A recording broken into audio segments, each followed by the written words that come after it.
We had a client who's got a long history of opiate dependence, crack use, alcohol dependence, and once we saw him quite sober, was clearly had quite profound alcoholic dementia.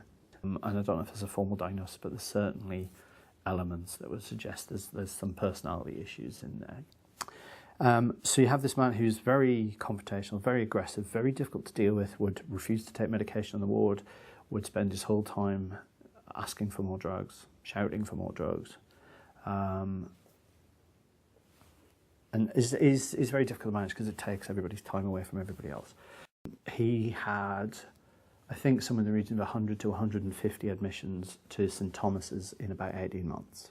In fact, I think the reason why he came here was because Tommy's red carded him, refused to have him back. The time that he was in here was, initially, he was very, very difficult, very restless, very drug-seeking, very abusive to staff, very loud. So he would shout all the time. There's only one volume. The thing that the meeting does for the pathway is it brings together, it's the only forum that I know that does, where there's the fair chance that everybody involved in somebody's care will be in that room.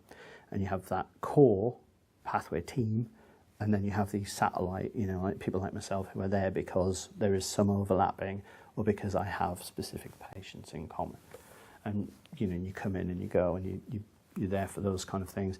And it's the only time that really happens, I think.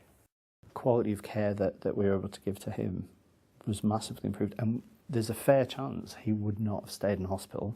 So he could have come in, had a week in hospital, and come out, and we would never have known till the discharge summary turns up that he'd ever been in.